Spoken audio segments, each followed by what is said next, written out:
Bueno, al hablar de tuberculosis hay muchas cosas que decir, ¿no? Que, eh, básicamente lo que tenemos que precisar, el concepto fundamental de lo que es la tuberculosis. La tuberculosis es una enfermedad de larga data, ¿no? De muchos años, de décadas, ¿no? Que inclusive en épocas muy antiguas se conocía, pero no tanto como con el nombre de tuberculosis propiamente dicha, ¿no? Y en los estudios antropológicos de la patología forense han de una u otra manera pues visto de que esta enfermedad ha subsistido y subsiste durante décadas y años. Antiguamente también se le llamaba, como ustedes deben haber leído, no sé, se le llamaba pues tisis, ¿no? O consunción, o la denominada plaga blanca o peste blanca, porque en un determinado momento, en épocas, pues esta epidemia, porque hubo epidemia de tuberculosis, pues arrasó con mucha gente, y básicamente gente de Países Bajos, ¿no? Porque ustedes saben que esta enfermedad es una enfermedad infecciosa muy contagiosa, provocada básicamente por el Mycobacterium tuberculoso, y su incidencia varía en relación al desarrollo de cada país y al nivel socioeconómico que tiene cada país en sí. Lógicamente, siendo los países de menor nivel el que se asocian con una mayor incidencia en la enfermedad en sí. Por eso es que esta enfermedad hasta el momento y de acá a muchos años va a persistir, y es uno de los grandes problemas, digamos, de salud que cuenta no solamente los países subdesarrollados, sino nuestro país en sí. Eh, Algunos datos importantes en el Perú básicamente es el país que aporta el 14% de los casos estimados de tuberculosis pulmonar en América Latina, el 14% dentro de todos los países latinoamericanos. Y eso lógicamente se debe al nivel socioeconómico que tenemos, ¿no? Y al desarrollo, al subdesarrollo que tenemos, ¿no? Ustedes, ya, bueno, no voy a entrar al tema de salubridad, pero el tema de salud, como ustedes también deben saber, no solamente se asocia digamos, a la atención primaria de salud, sino tiene que ver con todo lo que es higiene, alimentación, vivienda, etcétera, etcétera, ¿no? Porque por ahí, por ejemplo, yo escuchaba por televisión la vez pasada de que muchos congresistas dicen, bueno, que es importante, ¿no? Inclusive, no me acuerdo qué ministro, el ministro de Vivienda, que decía, pero es fácil combatir el COVID, ¿no? Todos tenemos que lavarnos las manos, pero para ver, vayan a esos pueblos jóvenes, a esos cerros, donde la gente no tiene ni agua para poder tomar, menos va a tener agua para poder lavarse las manos. Entonces es fácil decir, pero es difícil de repente darse cuenta, ¿no? Y los únicos que nos damos cuenta de esto somos los médicos y los estudiantes de medicina, futuros médicos que en algún momento van a ver la realidad. El Perú tiene, como señalaba, el 14% aporta el 14% de todos los casos de tuberculosis en América Latina. De estos, básicamente, otros datos importantes es que, por ejemplo, tanto en Lima Metropolitana y el Callao, en los últimos años han reportado o han notificado el 64% de los casos de tuberculosis del país. O sea, fíjense que ya está prácticamente pues, focalizado. Entre Lima Metropolitana y el Callao aportan el 64% de los casos de tuberculosis en el país.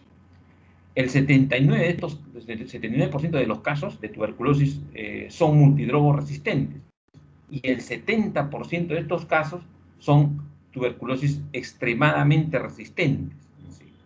Entonces, miren, Lima Metropolitana y el Callao son los focos epidemiológicos de donde prácticamente pues, se disemina esta enfermedad. Entonces, hay que tener en cuenta esto en sí, ¿no? Y también hay que considerar de que este tipo de enfermedad infecciosa no solamente ataca pues, al aparato respiratorio, básicamente a los pulmones, puede extenderse a otros órganos en sí, ¿no? Como por ejemplo el sistema nervioso, el aparato digestivo, hasta las articulaciones y otros órganos, como hemos señalado el día de ayer. O sea, en otras palabras, la tuberculosis es una de las primeras enfermedades que se tiene constancia, que ha existido durante años o décadas y que hasta el momento persiste, ¿no? un poco da risa que, por ejemplo, la OMS y la OPS dicen pues, que una de las prioridades de la Organización Mundial de Salud es facilitar el proceso de adopción-adaptación de las estrategias para poder finalizar la tuberculosis a nivel mundial, ¿no? Ellos piensan que a partir del 2030, 2035, se va a poner fin a la tuberculosis. La pregunta es, y esa pregunta también tienen que hacérsela a ustedes, ¿no? ¿Realmente será cierto o es solamente palabras nada más? ¿No? Entonces yo creo que es lo segundo, básicamente, ¿no? No es que sea pesimista, sino la realidad es esa, ¿no?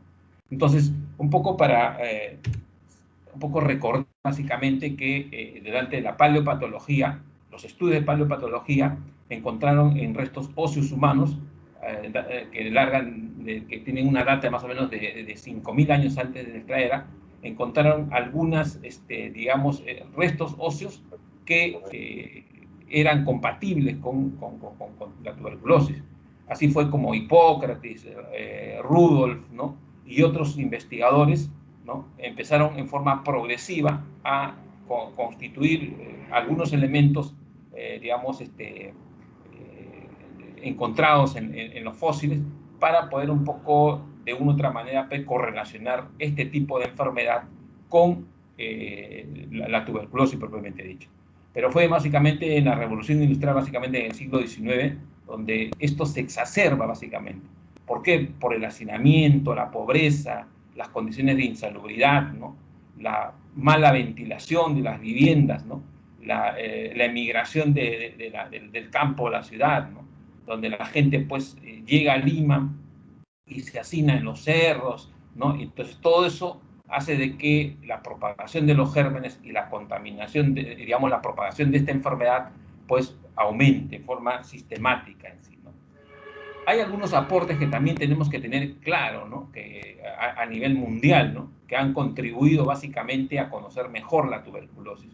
En este caso, por ejemplo, Koch, ¿no? Aísla el Mycobacterium tuberculoso, ¿no? Y por eso es que en su no, gracias a él rinden honor poniéndole, digamos, al Mycobacterium tuberculoso el bacilo de Koch, ¿no? Después hay el mismo Koch con Guerin, ¿no? Desarrollan digamos, la tuberculina, que es un derivado proteico purificado del bacilo, ¿no? Para de una u otra manera tratar de convertir esto en una prueba de ayuda diagnóstica indirecta y también contribuir a la vacuna en sí. Entonces, en base a eso, pues, Calmet y Guerin sintetizan la BCG de la variante tuana del Mycobacterium bovis y de una u otra manera contribuyen al estudio de la tuberculosis en sí. Entonces, hay una serie de conceptos o de conceptos claros que tenemos que nosotros tener presente para poder un poco, de una manera, comprender digamos, el espectro de donde se desarrolla la tuberculosis en sí. Igualmente también, pues, Schwartz y Waldman descubren la streptomicina, que es una de las drogas que de una u otra manera al comienzo, ¿no? E inclusive hasta la fecha se utiliza para el tratamiento de la tuberculosis en sí. Entonces, hay una serie de, digamos, eventos científicos, médicos, que han contribuido a que esta enfermedad, digamos, del sistema respiratorio, que ha prácticamente matado a mucha gente a nivel mundial, haya disminuido, pero totalmente no ha desaparecido en sí. Entonces, ¿qué pasaría, qué hubiese pasado si no hubiesen estos avances? Definitivamente, pues, la situación sería otra, más catastrófica en sí. Bueno, este es un mapa en el cual pues, podemos observar pues, digamos, a nivel mundial, ¿no? los niveles de contaminación o los niveles de la tuberculosis en sí, ¿no? En todos los países hay se centran más en países subdesarrollados como el Perú, Bolivia, etcétera, etcétera, ¿no? Pero también hay países a nivel del África que también hay tuberculosis. Pero lo que sí es que esta enfermedad, su incidencia, repito, tiene que ver está en relación directa con el desarrollo del país y con su nivel socioeconómico en sí. ¿Cuál es el agente causal? Básicamente es la familia de los Mycobacterium es el agente causal de la tuberculosis en sí.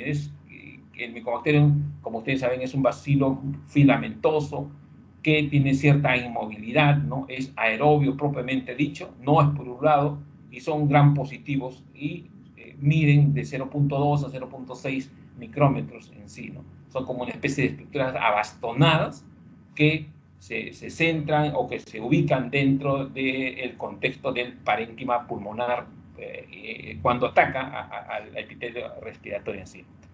La pared, lógicamente, este Mycobacterium es gruesa, es rica en lípidos, ¿no? El 60% digamos, de la constitución de la pared es lípidos y el resto, el 15%, es proteínico, básicamente. Lo cual pues, vuelve a este agente patógeno como un hidrofóbico en sí, ¿no? Y resistente a ciertas tinciones en laboratorio y a desinfectar.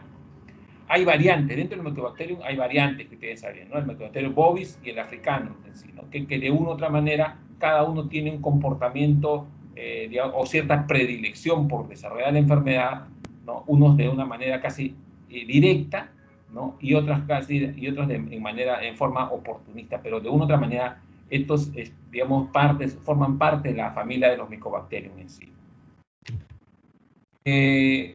¿Quién es digamos, básicamente el responsable de la mayor cantidad de casos de tuberculosis, ¿no? O sea, básicamente, pues, el Mycobacterium es el responsable de prácticamente todos los casos de tuberculosis en sí. ¿Por qué? Posteriormente vamos a ver que hay unos casos de tuberculosis que son básicamente asociados al Mycobacterium, pero también tienen un elemento patógeno sobreagregado en sí, ¿no? ¿Qué más del Mycobacterium? Es aeróbico, es inmóvil y básicamente lo que hemos señalado, ¿no? El tiempo de generación es lento, es y básicamente lo que hace que el reservorio natural es el ser humano propiamente dicho. Puede ser un ser humano sano o un enfermo o un ser humano enfermo. Muchas veces, muchos de los que trabajamos en el sector salud no desarrollamos la enfermedad propiamente dicho, pero en algún momento, si nos sacan una placa de pulmón, etc., podemos tener algunos esbozos de granulomas, ¿no? Es porque el Mycobacterium se ha activado, pero el organismo, el sistema inmunológico de cada uno ha tratado lo ha neutralizado. Es decir, por eso es que muchas veces esto sí puede desarrollarse, pero sin sintomatología, a diferencia de que personas que se activan el Mycobacterium, su sistema inmunológico está disminuido, tienen otras enfermedades, otra comorbilidad, y lo que hacen es facilitar pues, el desarrollo de la enfermedad propiamente dicha. ¿Sí? Los mecanismos de diseminación, ya saben, pues la vía de entrada básicamente al organismo es el aparato respiratorio, puede estar por las gotitas, ¿no? Pero también hay otro tipo de vías de ingreso del Mycobacterium, sí, en menor cuantía sí, pero hay que tenerlas en consideración. ¿Y cuáles son ellas? El tejido linfoide bucofaringio es uno de ellos. En segundo lugar, a nivel intestinal y a nivel de piel lacerada. Hay pacientes que tienen áreas laceradas de piel y por ahí probablemente es otra vía de ingreso, de entrada del microorganismo al cuerpo en sí. La transmisión, ya saben que es de persona a persona, ¿no? Es lo más frecuente, lo más común, a través de la tos, del estornudo, de algunos movimientos respiratorios y a través de las denominadas gotitas de flujo en sí, ¿no? Entonces, esa es la forma como se disemina o se transmite la enfermedad, ¿no? Lo que también hay que tener en consideración, hay conceptos cuando se encuentra uno o más bacilos, ¿no? Sobreagregados en conjunto, ¿no? Es lo que se denominan los núcleos de Welf, ¿sí?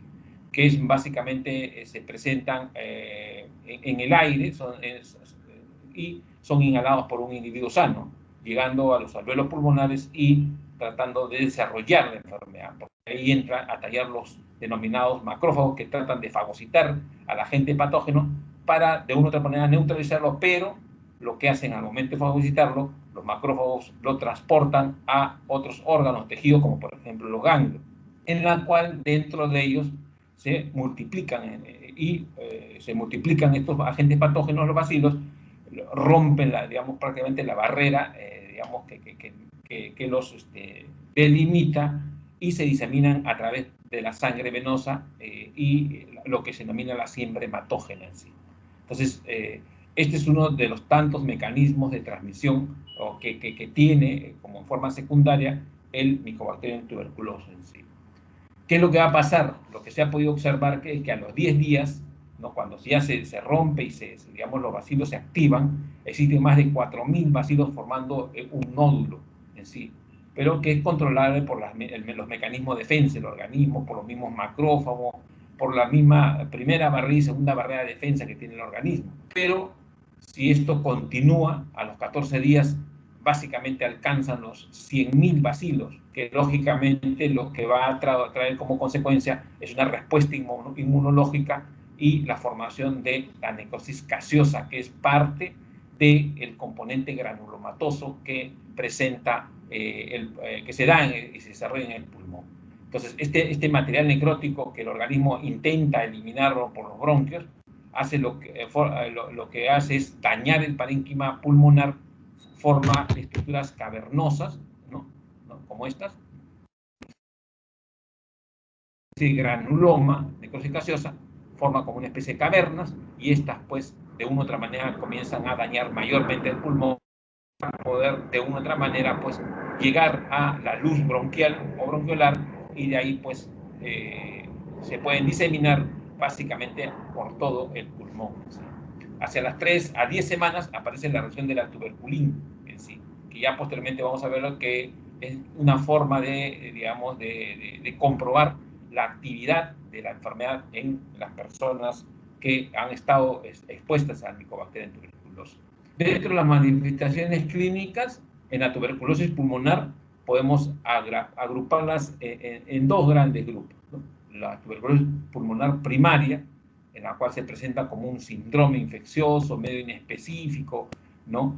Que suele cursar en forma espontánea, ¿no? Y que de una u otra manera pues no es tan sintomático o evidente, lo que hace que el organismo reaccione, trate de neutralizar al agente patógeno, y lo que posteriormente sucede es que se forman lo que es la lesión de Gong, o los nódulos de Gong, que son pequeños nódulos calcificados que se pueden observar en una radiografía de una persona que ha sido, pues, ha desarrollado la enfermedad, pero que no ha sido, pues, con sintomatología y fisiología evidente, ¿no?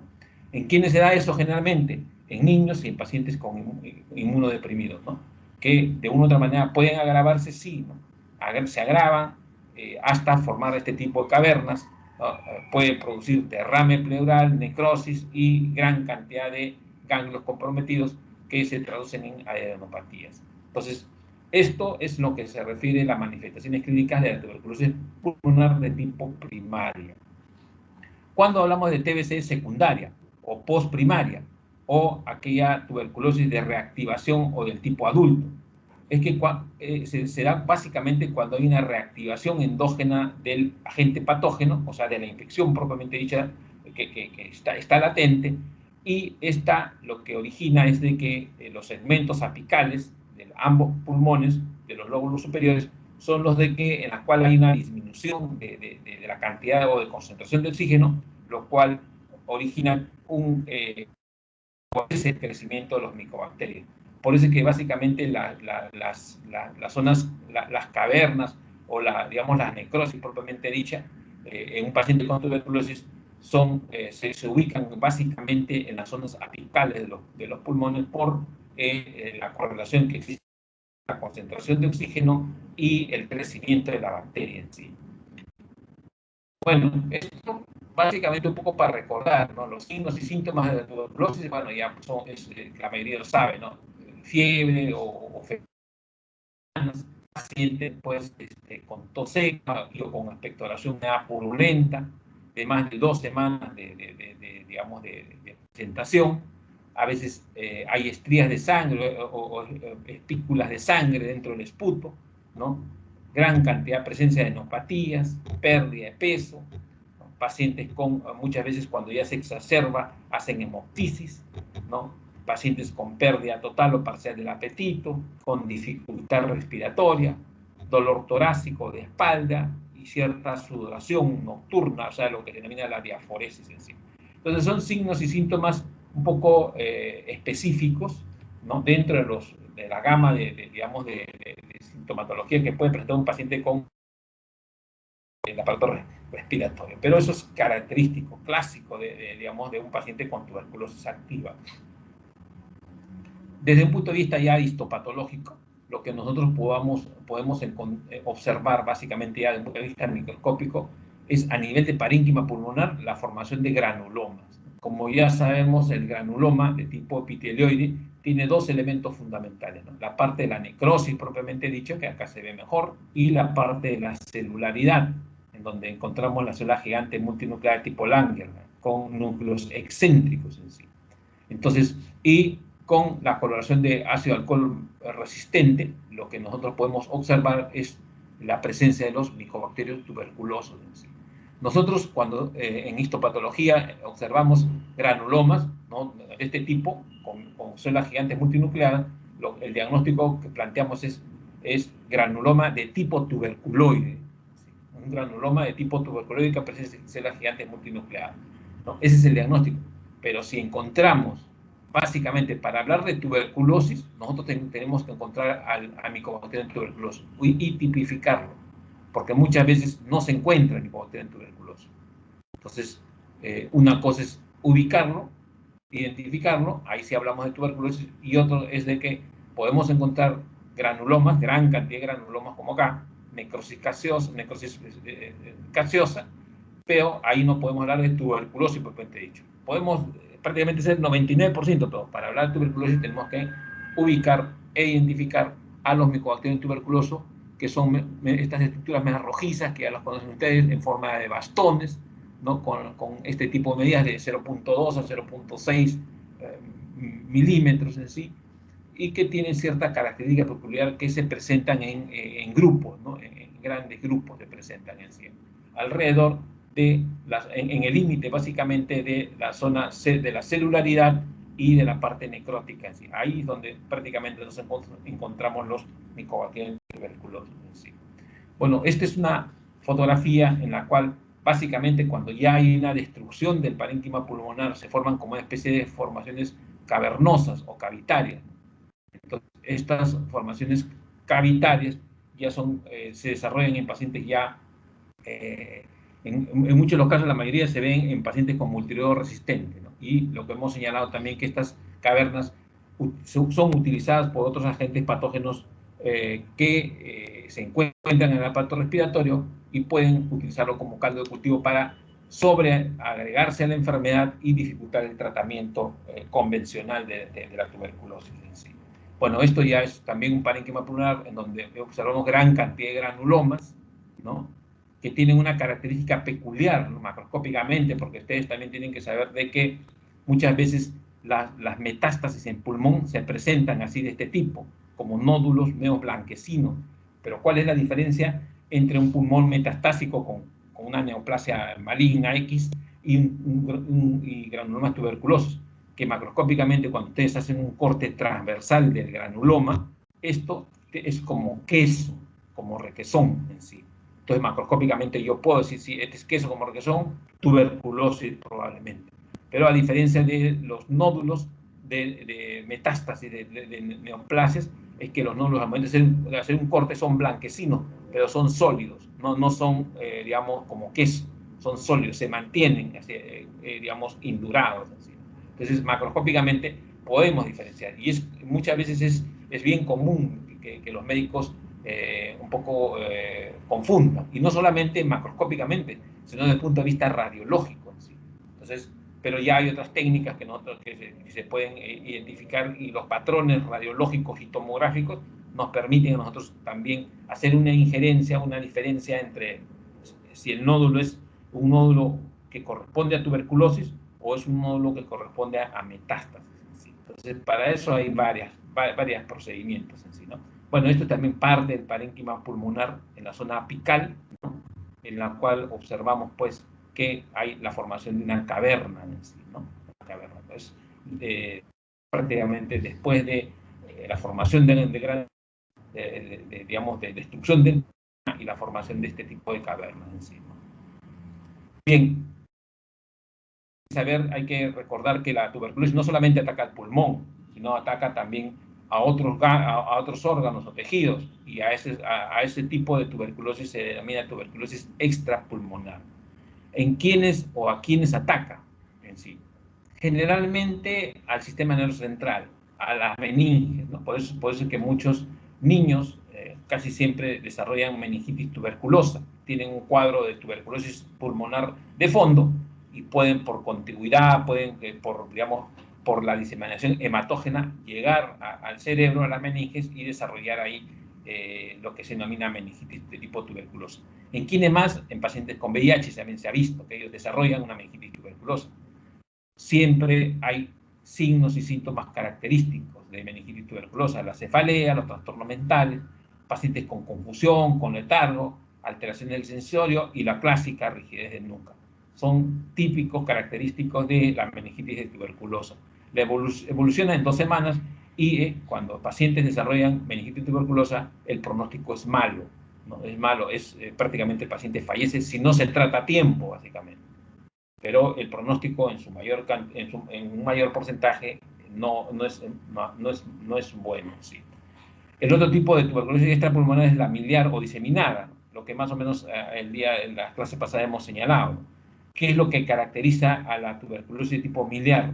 Que el paciente desarrolla lo que es hepatomegalia y esplenomegalia, ¿no? Y casi siempre puede también afectar a las meninges, ¿no? Desarrollando también toda una sintomatología y signología adecuada en sí. Y en menor medida, la miliar pues ataca a ganglios, a pleura de las vías respiratorias y al aparato genitourinario y además otros órganos, pero se ha podido observar que también pueden desarrollarse en esos órganos o aparatos y sistemas en sí. Ahora, bueno, esto también un poco es importante, el test de Mantoux, la tuberculina. Es una prueba diagnóstica que se desarrolla en la actualidad, pues, bueno, se ha disminuido, en la actualidad no se utiliza tanto en sí, pero sí es recomendada utilizarla en personas que han tenido contacto con enfermos con tuberculosis, ¿no? La tuberculina, bueno, ya saben ustedes que, se utiliza para poder, tener un elemento de diagnóstico más para hacer el diagnóstico de tuberculosis pulmonar en sí. Hay 5 elementos que generalmente se utilizan, ¿no? La epidemiología, la parte de la historia clínica, la radiografía, ¿no? La prueba de la tuberculina, ¿no? Y finalmente, pues, al hablar de epidemiología, veo lo de contactos y la radiografía en sí. Entonces, la OMS antes señalaba que si de estos 5 criterios, ¿no? 3 criterios eran positivos, entonces, por lo tanto, se podía hablar de un paciente con tuberculosis pulmonar y darle tratamientos. Entonces, de estos 5, 3, si un paciente tiene sintomatología, ha tenido contactos y la prueba de tuberculina es positiva, era candidato, ¿no? O si un paciente tiene la sintomatología, ha tenido contactos y tiene una radiografía, también. O básicamente para poder un poco identificar o tipificar al agente patógeno en sí, ¿no? Bueno, esto ya básicamente para ustedes hacerlo recordar, y que la prueba de la tuberculina es una inyección intradérmica que se pone en la cara ventral del antebrazo, ¿no? De un 0.1 mililitro de diluyente correspondiente a una dosis de tuberculina, y lo que se espera, la formación de una pápula tras, tras 48 horas, que básicamente uno trata de comprobar o medir el tamaño de la induración de la pápula, y de acuerdo a una tabla, uno puede decir si es positivo o no, o es negativa la respuesta de la tuberculina en sí. Es un elemento más que hay que considerarlo para poder hacer el estudio de un paciente con tuberculosis pulmonar. Este es un cuadrito en donde se relaciona, el tamaño de las pápulas en relación a los resultados de la tuberculina en sí. El tratamiento, bueno, yo no voy a entrar básicamente al tratamiento, pero lo que sí es importante que sepamos en lo que es la tuberculosis es que se busca erradicar de por vida a todos estos bacilos. Como ya hemos señalado, ¿no? La OMS y la OPS hablan de una erradicación hacia el año 2030, 2035 de la tuberculosis, pero bueno, esto pues hay que dejarlo en interrogante, ¿no? Ahora, la resistencia natural, ¿no? ¿Por qué? También dentro del tratamiento hay que tener en consideración el concepto de resistencia natural, que se presenta sin que la cepa bacteriana haya estado expuesta a la acción de un fármaco por mutación cromosómica en sí. Entonces, eso es importante tener en consideración.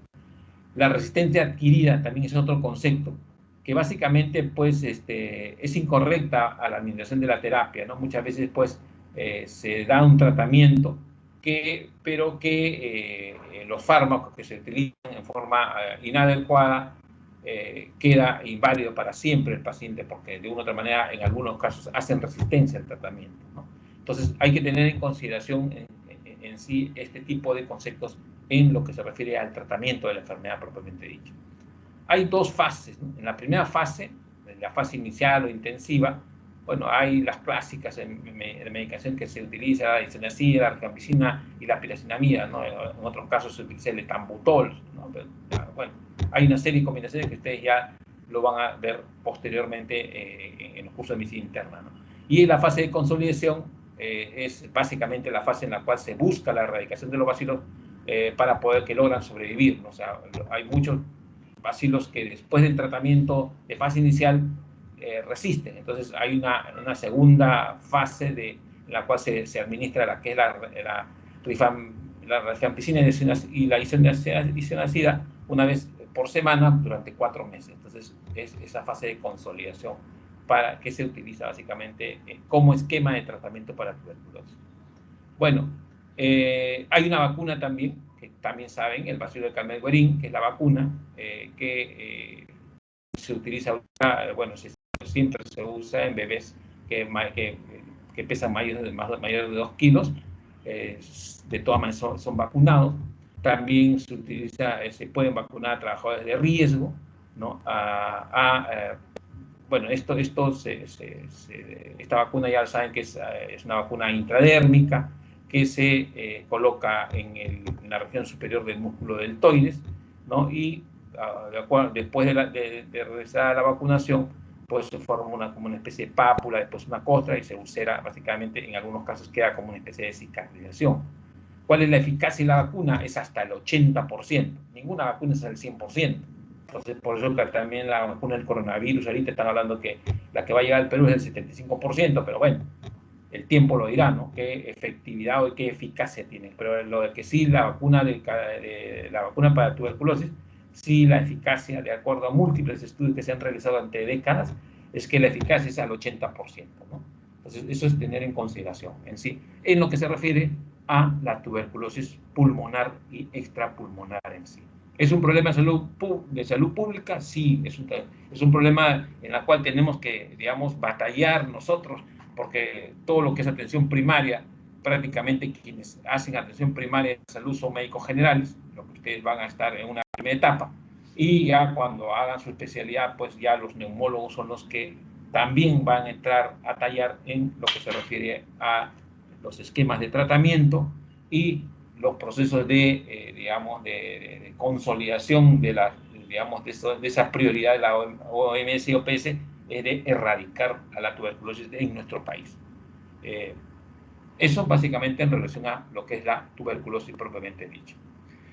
El otro punto que también tenemos que tocar en esta clase es el tema de las micosis pulmonares más frecuentes en sí. Si bien es cierto, ya en las clases anteriores se han tratado básicamente en forma sucinta, básicamente, todos los diversos tipos de patologías infecciosas, inflamatorias, un poco, y posteriormente vamos a tratar las partes de las neoplasias, propiamente dicho, pero hay un tema importante en patología.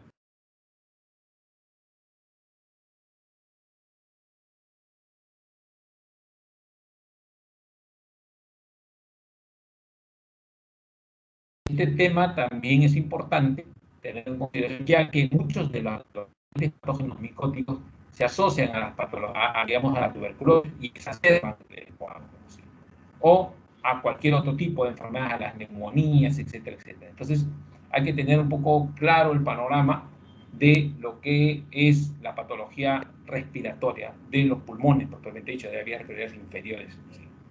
¿Cuáles son los principales agentes patógenos micóticos que se han podido observar, que atacan y desarrollan diversas características primarias y secundarias dentro de la patología del pulmón. La candidiasis, el aspergillus, la histoplasmosis y la paracoccidioides. Son los 5 más frecuentes, más comunes que se han podido encontrar en los pulmones y en la cual desarrollan la enfermedad propiamente dicha.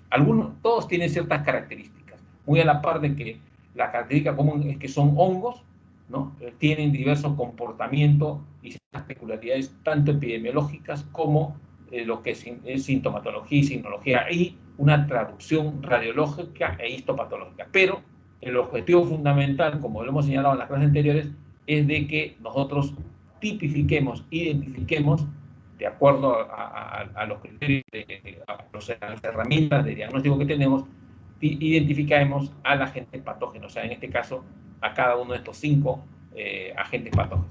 En el caso de la aspergilosis, ¿no?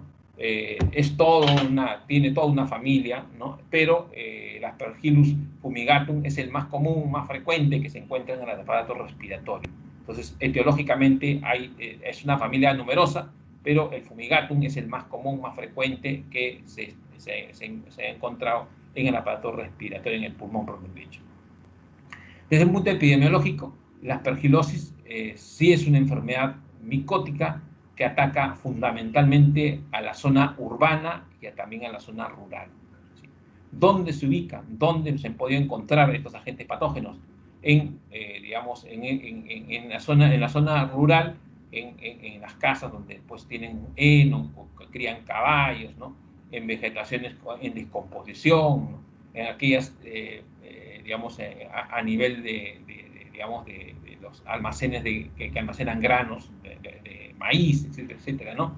En el estiércol y en desechos orgánicos.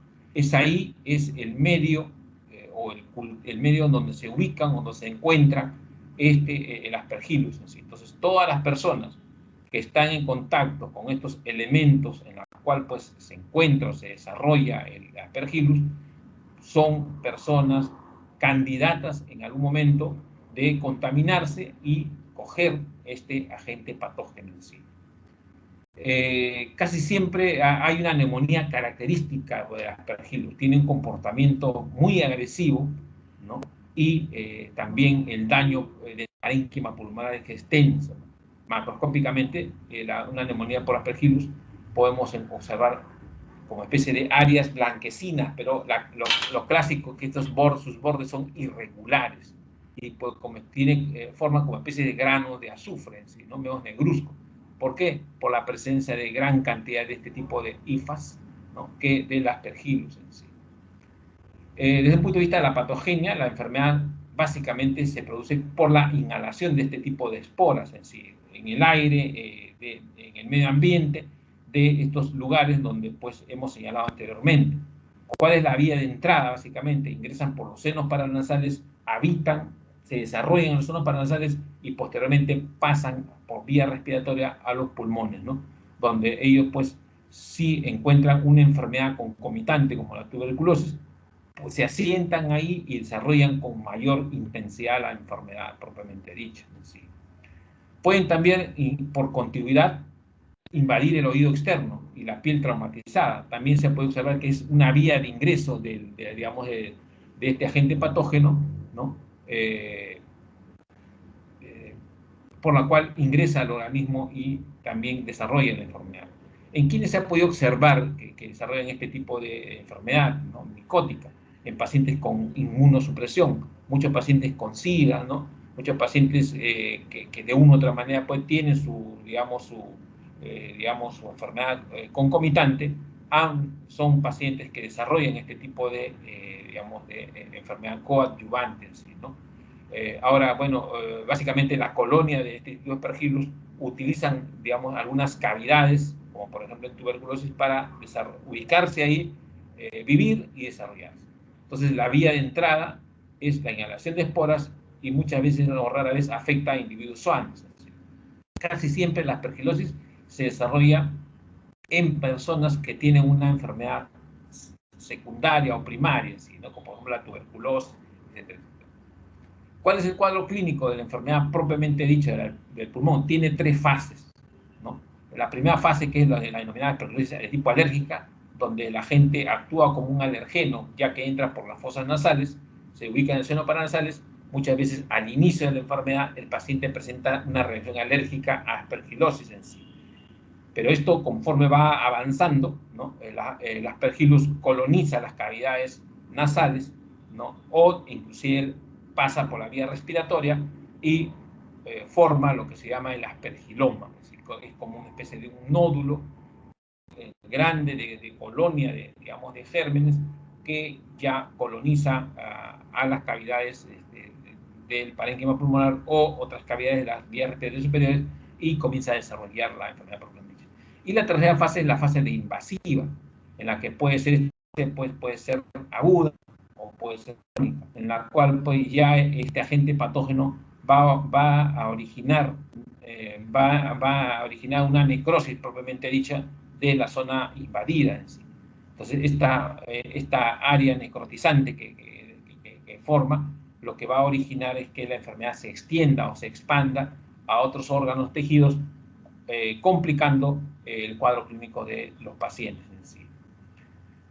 Lo que decía, ¿no? El aspergiloma básicamente es una bola, una pelota de edema fúngica que resulta de la cantidad de las colonias del hongo propiamente dicho que se desarrollan en cavidades preexistentes. ¿Sí? ¿No?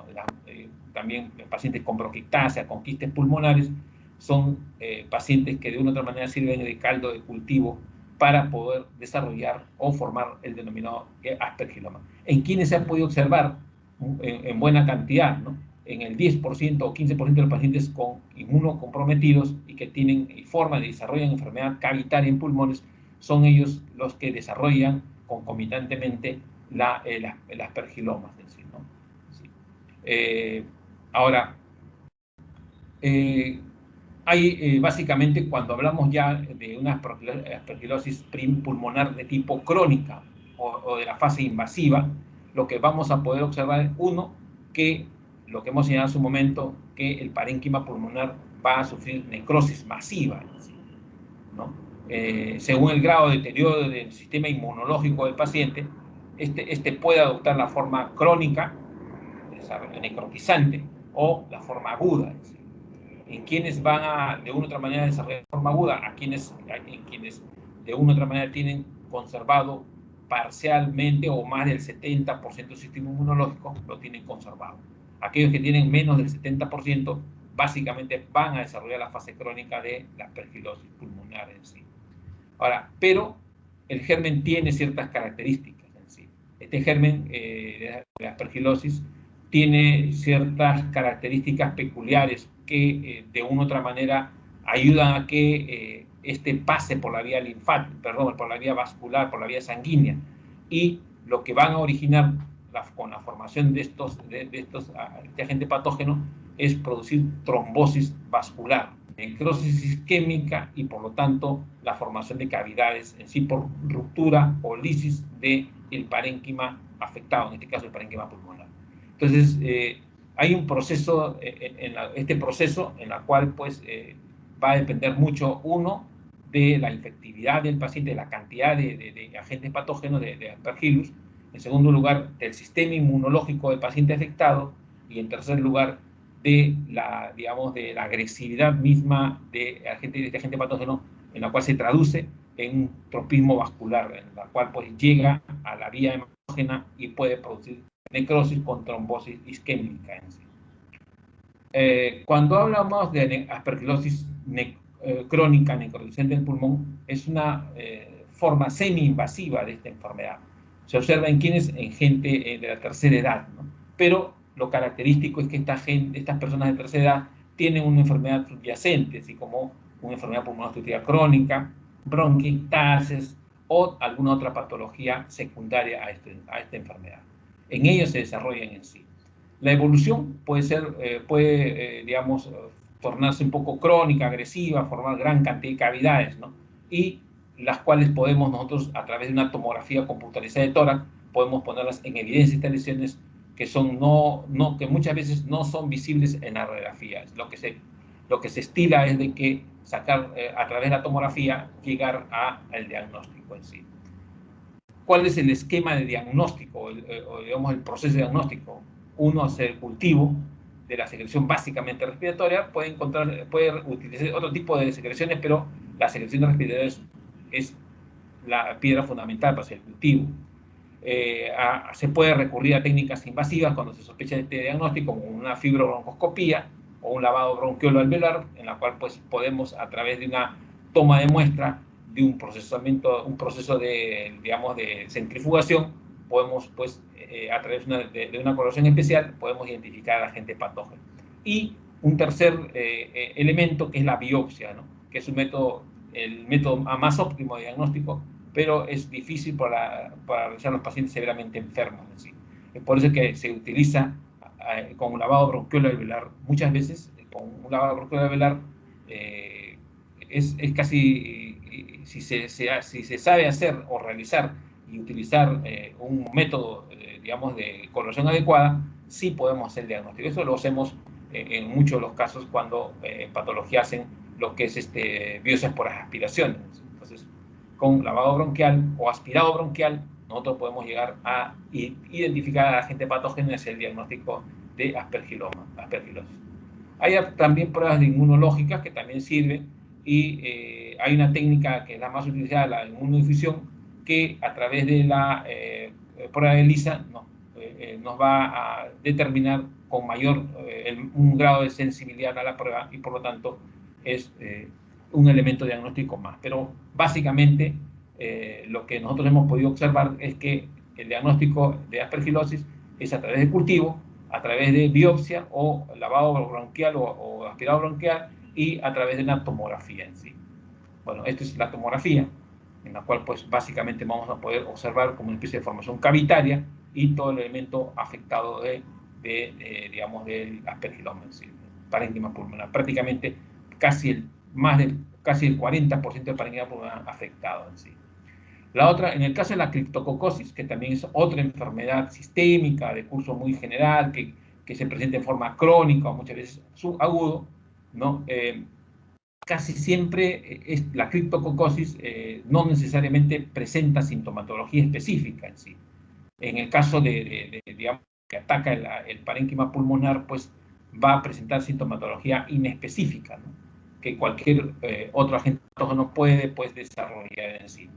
Desde el punto de vista de la etiología de la criptococosis, sabemos que se presenta en forma de levadura encapsulada, ¿no? Hay diversos tipos de Cryptococcus. El neoforman es el más común, el más existente, que tiene dos formas variadas, sí, el Cryptococcus neoforman propiamente dicha, y el Gatti, que es el menos común, el menos frecuente. La forma del Cryptococcus es una forma media ovalada, media esférica, y el tamaño varía entre 4 a 8 micras en sí.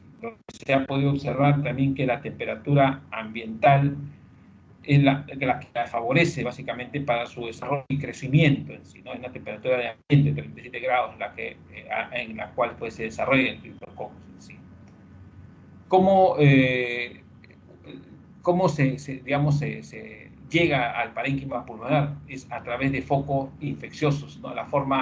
Se inhala la forma conidia, ¿no? O la base de dos poras, a través de la inhalación al parénquima pulmonar. Pueden también, como la patología anterior, llegar al sistema nervioso central y penetrar a la barrera hematoencefálica y contaminar el líquido cefalorraquídeo, por lo cual cuando un paciente presenta toda una sintomatología y una epidemiología de este tipo de agente patógeno, a través de una punción lumbar nosotros podemos de una u otra manera pues hacer el diagnóstico rápido y certero. ¿Qué es lo que se va a traducir? ¿Qué es lo que va a traducir? Presenta una lesión primaria en pulmón que esta va a tender a progresar, ¿no? Pero de acuerdo a la naturaleza de la cronicidad y a la variedad de la enfermedad, puede dar lugar a sintomatología y sinología inespecífica en sí. ¿Hay manifestaciones clínicas? Sí, ¿no? Pero presentan bajo ciertas características inespecíficas, ¿no? Se presenta bajo la siguiente forma, ¿no? Pulmonar regresiva, ¿no? Pulmonar progresiva y pulmonar diseminada. O sea, el Cryptococcus tiene esos tres tipos de plantas ¿no? Bajo forma. ¿Sí? La regresiva básicamente está relacionada a que cuando se desarrolla una lesión primaria de este tipo de agente patógeno, pues este agente patógeno se rodea de una cápsula fibrótica, la cual protege, ¿no? Y por un determinado tiempo se calcifica, y estas calcificaciones, ¿no? que se desarrollan en la fase regresiva, ¿no? Van a tener una traducción radiológica en sí. Vamos a poder observar a través de una radiografía de pulmones nódulos consolidados, ¿no? Y que desde el punto de vista histopatológico, pues se puede también tipificar al agente patógeno en sí. En el caso de la progresiva, hay dos tipos de lesiones pulmonares. Una quística, que casi no presenta sintomatología, y la forma invasiva, la que sí realmente hace síntomas y son característicos comunes de un proceso inflamatorio, infeccioso, respiratorio, no agudo en sí. Y en el caso de la diseminada, puede ocurrir la diseminación a cualquier órgano por vía hematógena, fundamentalmente. O, en algunos casos, se ha podido observar a través de la vía digamos, de líquido cefalorraquídeo, puede llegar también al sistema nervioso central en sí. El diagnóstico básicamente es a través de una biopsia, y que con la evaluación de PAS, ácido periódico y CIS, nosotros podemos identificar al agente patógeno.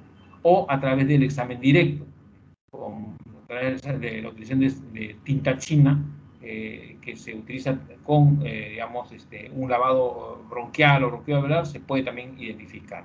Y a través de pruebas inmunológicas y también a través de cultivos podemos nosotros de una u otra manera identificar al agente patógeno y hacer el diagnóstico del mismo. ¿Sí? Esta es una radiografía, ¿no? De una neumopatía aguda con un paciente de VIH positivo con criptococosis diseminada. ¿Sí? Lo que vamos a poder observar es esto, ¿no? Como una especie de áreas medias nodulares. ¿Sí? ¿No? Igual acá, ¿no? Con pacientes con HIV-VIH con una criptococosis diseminada en sí. En el caso de la candidiasis, que es otro también agente otra enfermedad de tipo micótica, sistémica, causada por la Candida albicans, que es la más frecuente, más común. Bueno, hay una variedad, la familia de la candidiasis son cerca de 17, 19 subtipos, pero la albicans es la más frecuente, la más común que se presenta en nuestro medio. Los factores de riesgo: uno, la edad, en quienes se presenta generalmente en pacientes lactantes y ancianos, y también en pacientes con inmunosupresión. ¿Cómo se presentan? Como especie de estructuras de placas medias blanquecinas a nivel de la orofaringe, ¿no? Que es la vía de entrada, base fundamental y la más frecuente. ¿Sí? ¿No? En el hombre, la mayoría de casos, como señalaba, es del género Candida albicans en sí. Tienen varias vías de entrada, ¿no? Si bien es cierto, en algunos casos la candidiasis penetran por la dermis, otros por mucosas, puede ser mucosa oral, puede ser mucosa vaginal, o otro tipo de mucosas, lógicamente laceradas, no afectadas, es la vía de ingreso de este agente patógeno. Ahora, ¿qué es lo que va a pasar? Una vez que esta zona, digamos, esta mucosa o la dermis está afectada, ¿no? Va a haber una migración de los polimorfos nucleares, en este caso el neutrófilo, que pueden de una u otra manera tratar de neutralizar al agente patógeno, pero al no lograrlo, pues avanza y lo que va a originar un desequilibrio en la flora, la flora micótica que puede presentar el paciente. Ahora, ¿qué es lo que también, como las demás enfermedades de tipo micótica o de otras enfermedades de tipo bacteriana, lo que juega un rol importante acá es el sistema inmunológico de los pacientes en sí? Paciente con sistema inmunológico deficiente es un paciente que de todas maneras va a desarrollar la enfermedad, pero el paciente que tiene su sistema inmunológico de una u otra manera un poco equilibrado, pues va a afrontar y va a dar resistencia a la invasión de este agente patógeno de tipo Candida en sí. En los pulmones, ¿cómo se presentan? Se presentan desde el punto de vista macroscópico como nodos medios blanquecinos múltiples, ¿no? Distribuidos al azar, de diámetros variables, a diferencia de la tuberculosis. Estos nódulos son variables, ¿no? Grandes, pequeños, medianos. Lo característico es que están rodeados de un material hemorrágico, hemático, a diferencia de la tuberculosis que no lo tiene. Y estos áreas nodulares presentan de una u otra manera áreas de necrosis con microorganismos entremezclados, ¿no? A menudo en forma de hemorragia intraalveolar en sí. Entonces tiene una traducción histopatológica la presencia de estos nódulos de cándida en sí. El cuadro clínico es un poco inespecífico. La candidiasis broncopulmonar, paciente desarrolla tos con exploración purulenta o media gelatinosa, y la relación de hipersensibilidad tipo inmunológica es significativa en este caso. En el caso de la candidiasis pulmonar de tipo aguda o grave, primero hay un compromiso del estado general del paciente, ¿no? La tos es una tos seca, con expectoración en muchos casos y media sanguinolenta. Hay dificultad respiratoria, un dolor torácico marcado y la fiebre nocturna es el dato importante que nos va a diferenciar de otros tipos de enfermedades de tipo micótica en sí. Bueno, esta es una radiografía. Como verán, pues la radiografía en patologías respiratorias de tipo pulmonar es una de las herramientas fundamentales que tenemos para poder identificar en una primera instancia si se trata realmente de una enfermedad pulmonar aguda, de tipo crónica, pero esto es lo que de una u otra manera nos va a permitir y nos va a ayudar. Con algunos elementos, con algunos criterios que hemos señalado en la clase anterior y que estamos señalando ahora, que se traducen en una radiografía, ¿no? Cada enfermedad, cada agente patógeno tiene una traducción diferente en las radiografías y en las tomografías en sí. En el caso de la histoplasmosis, que es también una enfermedad tipo micótica, el agente causal, como ustedes saben, el más frecuente es el capsulatum, y que este es un hongo que se encuentra en la tierra, diseminado en forma de esporas, y que casi siempre en las personas que trabajan en la chacra, etcétera, etcétera, son los que de una u otra manera están expuestos a desarrollar la histoplasmosis, ¿no? Esta infección puede ocurrir por la visita a, digamos, a grutas o a cuevas donde hay murciélagos, donde se ha podido observar que son ellos los que de una u otra manera pues, pueden, digamos, desarrollar el hábitat de la histoplasma en sí, ¿no? La persona entra, se infecta, el periodo de incubación es de 8 a 30 días y el sitio primario de infección es casi siempre la localización pulmonar, es decir, el parénquima propiamente dicho, a través de las vías respiratorias superiores en sí. Tiene dos, digamos, formas de presentación. La histoplasmosis de tipo primaria, que es benigna, media asintomática, donde los cambios radiológicos son muy tenues, muy difusos, ¿no? Y que en patrón ileal podemos encontrar pues, que el patrón ileal es reactivo y pueden ubicarse o identificarse zonas de calcificación. El cuadro clínico, la sintomatología, básicamente el paciente debuta como una especie de un cuadro gripal, ¿no? como un catarro muchas veces, pero cuando ya esta enfermedad se cronifica, el paciente puede hacer hiperemia, puede hasta llegar a hacer hemoptisis en sí y llevarlo a un mal estado general y por lo tanto a la muerte en sí. En la forma progresiva se puede presentar en forma de un deterioro del estado general, el paciente desarrolla anemia con leucopenia. La característica que tiene la histoplasmosis progresiva es que el hígado aumenta en tamaño, o sea, desarrolla una hepatomegalia con la formación de múltiples granulomas de tipo mucocutáneos y que se presentan como lesiones nodulares. ¿Sí?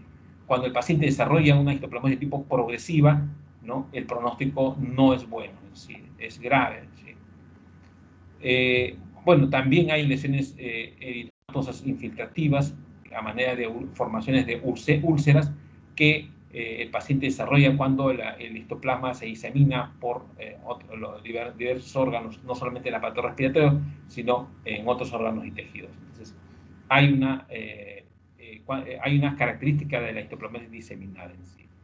En el caso de la histoplasmosis crónica, hay otros que son aquellos que lesionan otros órganos distintos del pulmón y se presentan en pacientes con tuberculosis, propiamente dicha en sí. Las formas diseminadas muchas veces atacan a las glándulas suprarrenales, produciendo una insuficiencia de las mismas en sí. ¿Tiene su traducción, digamos, radiológica? Sí. Acá lo que podemos observar es que ambos campos pulmonares, de forma bilateral, ¿no? Prácticamente son afectados. ¿Y a qué nivel? A nivel de los hilios pulmonares en sí. Hay cierta afectación o retracción de los hilios pulmonares en el caso de la histoplasmosis en sí. El diagnóstico es básicamente a través del cultivo, ¿no? La prueba de intradermo reacción con histoplasmina también es importante para el diagnóstico de esto, pero el diagnóstico básicamente es clínico, radiológico y conjuntivo en sí. En el caso de la coccidioidomicosis, que también es, digamos, otro agente patógeno que se presenta como en forma de esporas, que también es inhalado por los pacientes y que su vía, digamos, su hábitat es en el suelo, en zonas endémicas. Estas esporas pues son básicamente pues inhaladas, ¿no? por las vías respiratorias superiores y que de una u otra manera van a afectar el aparato respiratorio, pero quienes más afecta o quienes tienen cierta predisposición a desarrollar este tipo de enfermedades son aquellos pacientes que tienen una comorbilidad, pacientes diabéticos, pacientes con inmunosupresión, inclusive pacientes embarazadas. Es importante que tener en consideración que la coccidioidomicosis puede desarrollarse en ellos siempre y cuando se expongan a, digamos, a estos tipos de esporas en sí, ¿no? Bueno, la coccidioidomicosis tiene varios sinónimos, ¿no? Fiebre del Valle, fiebre de San Joaquín, bueno, es en base a donde de una u otra manera se ha desarrollado, ¿no? Fiebre de reumatismo del desierto, enfermedad de California, le han puesto de una u otra manera varios sinónimos porque, digamos, se han desarrollado con mayor frecuencia en esta zona. La coccidioidomicosis hay que tener en consideración que es la más infecciosa de todas las micosis que se presentan en sí. Y la forma lancinante es la forma diseminada de esta enfermedad, ¿no? Puede extenderse hasta los pulmones, aparte de los pulmones, al hígado y algunos otros órganos en que pueden dañar en forma lancinante a la persona en sí. Hay igual las presentaciones clínicas como algunas otras patologías micóticas, pueden ser las coccidioidomicosis de tipo primaria y progresivas. Cada una de ellas con cierta peculiaridad como las mismas, ¿no? Con las anteriores que hemos señalado. La primaria casi siempre es asintomática. Muchas veces se puede confundir con otro tipo de cuadro respiratorio, ¿no? Lo que sí es característico es digamos, de la coccidioidomicosis es la afectación de la vascularidad, ¿no? Se presenta como una especie de manchas con edema digamos, de las zonas, digamos, distales del cuerpo en sí, ¿no? Son características dermatológicas que desarrollan los pacientes con coccidioidomicosis en sí. El diagnóstico básicamente es por imágenes, ¿no? Se observan en el pulmón propiamente dicho, muy a la par digamos, de las lesiones dérmicas que pueden desarrollar. Se observan en los pulmones formaciones, imágenes acinales extensas, ¿no? Pero que pueden llegar a formar formas cavitarias en los lóbulos superiores. Casi siempre tienen esa peculiaridad. Y se ha podido observar que en el transcurso de entre 1 y 3 meses estas lesiones cavitarias pueden llegar a formar calcificaciones y cicatrices en las zonas afectadas por el coccidioidomicosis. En el caso de la progresiva, que es poco, no es tan frecuente, gracias a Dios, el 1% evoluciona, ¿no? a progresivas, pero lo que sí es cuando se ha podido observar que los pacientes debutan con marcada fiebre, presencia de lesiones granulomatosas y desarrollan un mal estado general del paciente, ¿no? Llevándolo inclusive hacia la muerte en sí, ¿no? Bueno, acá es una placa una radiografía de pulmones en la cual se ve formaciones cavitarias en zona casi apical de coccidioidomicosis en sí, ¿no? Entonces, son marcadas estas zonas cavitarias en sí. Bueno, también atacan zonas centrales del pulmón. Miren acá, el pulmón izquierdo, ¿no? Hay unas zonas como especie de formaciones cavidades, ¿no? De 2 a 4 centímetros de diámetro, que se observan de bordes. Sí. Hay que hacer diagnóstico diferencial de coccidioidomicosis con abscesos pulmonares, con tuberculosis pulmonar crónica y con osteoporosis crónica pulmonar, ¿sí? ¿No? Bueno, el diagnóstico también es a través de la tipificación de las esporas en sí, a través del esputo, ¿no? Con hidróxido de potasio, nosotros podemos identificar al agente patógeno en sí, ¿no? Bien, hasta ahí básicamente lo que es la parte de la patología respiratoria pulmonar asociada a micosis. Finalmente, bueno, las neumopatías por neumocistis caríneas, ¿no? Bueno, la neumocistosis, inicialmente se consideraba como un protozoario, pero actualmente por las características que tiene el neumocitis, por el tipo de pared, por la pobreza de organelas y la secuencia de RNA, se puede considerar o se debe considerar como un onco, así que forma parte de la patología respiratoria. La neumocistosis es universal, el 75% de las personas han adquirido anticuerpos antes de los 5 años por neumocistosis, y en los adultos con inmunosupresión, en niños malnutridos, son los que de una u otra manera son los que están más expuestos a desarrollar la enfermedad. El agente causante es el Pneumocystis carinus, como todos es una familia grande, pero el Pneumocystis carinus es el más común, más frecuente, que se presenta en nuestro medio. ¿A quiénes ataca? Básicamente pacientes con inmunosupresión, en este caso pacientes con SIDA, y causan la muerte en sí, por el grado de agresividad y los compromisos primarios y secundarios que tienen todos los pacientes con inmunosupresión en sí. Es inhalado el hongo es inhalado y se multiplica a nivel de los alvéolos, ¿no? Hay una cierta resistencia que de una u otra manera los linfocitos T ayudadores son los que tratan de neutralizar al agente patógeno, pero al momento digamos, de romper la barrera de defensa del organismo, el Pneumocystis carinus, muy a la par de afectar a los pulmones, al parénquima pulmonar, puede llegar también a afectar los globos oculares, el hígado y el vaso. Desde el punto de vista macroscópico, ¿qué lo podemos observar en un paciente con neumocistosis? En los pulmones. Son pulmones consolidados, son sólidos, de aspecto medio carnoso y color rojo en sí. O sea, es macroscópicamente lo que caracteriza al pulmón con neumocystis carinea o neumocistosis. Desde el punto de vista microscópico, ¿qué es lo que vamos a poder observar a nivel de los alvéolos? Vamos a encontrar un material medio amorfo, medio eosinófilo, ¿no? Medio espumoso, que contiene dentro de ese material, dentro de los alvéolos, ese material contiene el parásito y restos de celulares, ¿no? El detritus celular, ¿no? Estos no invaden el tabique alveolar, pero por eso es que al momento de hacer, digamos, la biopsia o hacer digamos, un procedimiento invasivo en pulmón, podemos nosotros tomar esa área y hacer el diagnóstico. ¿Sí? ¿Qué es lo que va a producir en la pared del alvéolo con leve reacción? Vamos a poder observar a nivel de ella infiltrado inflamatorio de tipo crónico y agudo, gran cantidad de células plasmáticas que de una u otra manera tratan de favoritar al agente patógeno. Un exudado proteico con fibrino leucocitario y proteico, sí, también es otro criterio microscópico que podemos observar. Y la presencia de las membranas hialinas que forman parte del agente patógeno que prácticamente tapiza la zona afectada. ¿Sí?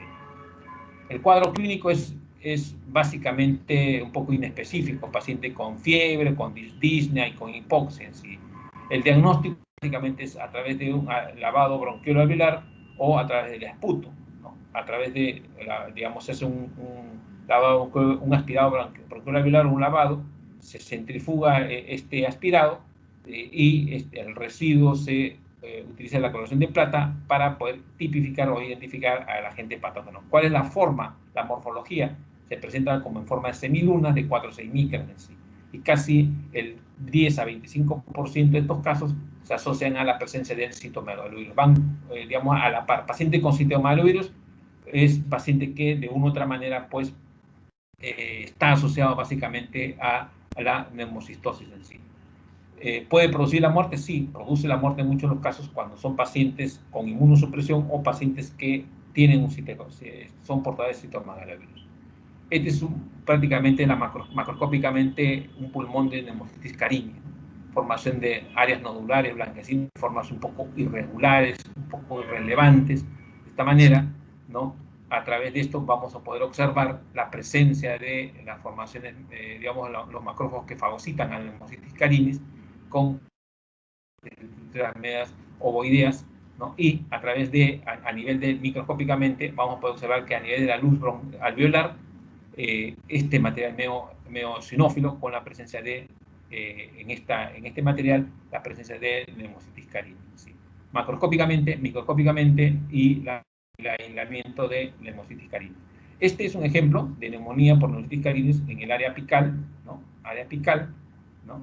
Y vemos una lesión neumónica grande, ¿no? Aquí.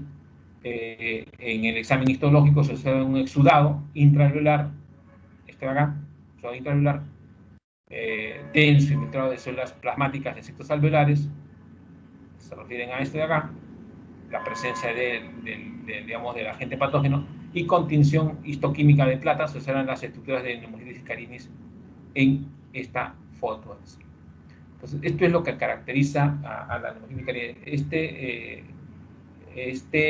Digamos, agente patógeno, si bien es cierto, es importante conocerlo básicamente por su comportamiento. Tiene un comportamiento, como señalabas al comienzo, tiene un comportamiento netamente, pues, de hongo, pero es considerado como un protozoo. Entonces, tener en consideración al momento de, digamos, de desarrollar algún, digamos, diagnóstico diferencial de las principales patologías que atacan al pulmón, patologías infecciosas que atacan al pulmón, considerar a la neumocitosis como una de las posibilidades diagnósticas. Bien, como verán, el tema es largo, hemos tratado de sintetizarlo lo más que se pueda. El resto digamos, de conceptos los invito a que ustedes revisen algunos artículos, porque la patología pulmonar, en este caso la patología infecciosa pulmonar, repito, prácticamente abarca casi más del 70-75% de las patologías que ustedes en la práctica médica van a ver con mayor frecuencia. Bien, no sé si habría una pregunta, si no, daríamos por concluida la clase del día de hoy.